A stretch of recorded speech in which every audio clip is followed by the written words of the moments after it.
ఐఐటీలో IIITలో BTech చేయాలనేది మీ డ్రీమా? అయితే ఇది ఇండియాలో ఒకే ఒక యూనివర్సిటీ వల్ల సాధ్యం. అదే జేకే లక్ష్మీపతి యూనివర్సిటీ. ఇప్పుడే సంప్రదించండి.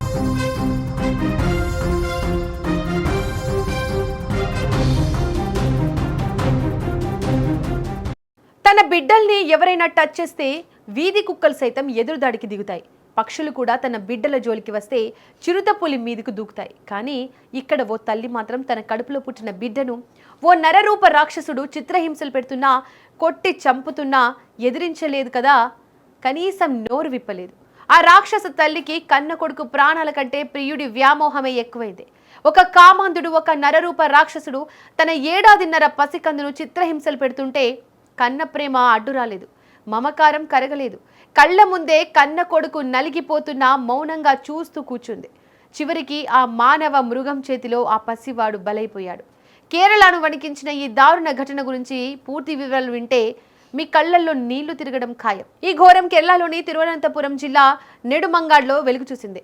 24 ఏళ్ల అఖిల అనే మహిళకు అష్కర్ అనే 31 ఏళ్ల వ్యక్తితో పరిచయం ఏర్పడింది. ఆ పరిచయం కాస్త వివాహేతర బంధానికి దారితీసింది. భర్తను, సంసారాన్ని వదిలేసి ఆ ప్రియుడితో కలిసి జీవించడం మొదలుపెట్టింది అఖిల. అయితే ఈ ఇద్దరి ఆనందాల మధ్య, ఆ మోహపు ప్రపంచం మధ్య అడ్డుగా కనిపించాడు ఆమెకు పుట్టిన 7.5 పసివాడు అర్షిద్. తమ ఏకాంతానికి, తమ సంతోషానికి ఆ పసివాడు అడ్డు వస్తున్నాడని భావించారో ఏమో.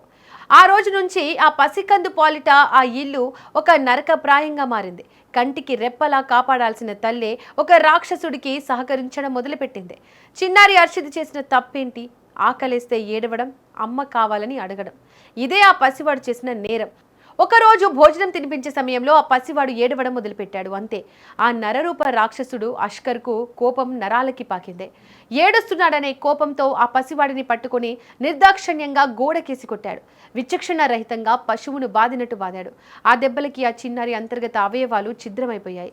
పోస్టుమార్టం రిపోర్టులో తేలిన నిజాలు వింటే అసలు వీళ్ళు మనుషులేనా అనిపిస్తోంది. ఆ పసివాడి శరీరంపై ఏకంగా 51 గాయాలున్నాయి.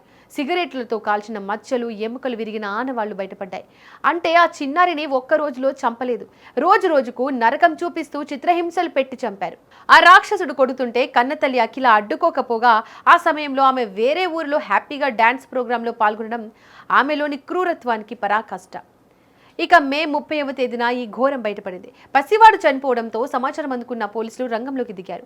అనుమానాస్పద మృతిగా కేసు నమోదు చేసి దర్యాప్తు చేయగా పోస్టుమార్టం రిపోర్టులో విస్తుపోయే నిజాలను బయటకు వస్తున్నాయి. దీంతో పోలీసులు నిందితులిద్దరిని అదుపులోకి తీసుకున్నారు. కోర్టు ఆదేశాల మేరకు వారిద్దరిని రిమాండ్కు తరలించారు. చట్టం ముందు వీరు దోషులుగా నిలబడ్డారు. రేపు న్యాయస్థానం వీరికి కఠినమైన శిక్ష విధిస్తుందని ఆశిద్దాం. కానీ ఆ రాక్షసుల మధ్య నలిగిపోయి ప్రాణాలు కోల్పోయిన ఆ పసివాడి ప్రాణాన్ని ఏ చట్టం తిరిగి తీసుకురాగలదు? బంధాలు, బాధ్యతలు, కన్న ప్రేమ, వీటన్నింటినీ మంటగల్పేస్తూ సమాజం ఎటువైపు వెళ్తోంది? మోహం ముందు కన్నబిడ్డ ప్రాణం కూడా తక్కువైపోతుందా? ఇలాంటి మానవ మృగాలకి ఉరిశిక్ష వేసినా తప్పులేదు అంటూ ఈ విషయం తెలిసిన జనం మండిపడుతున్నారు.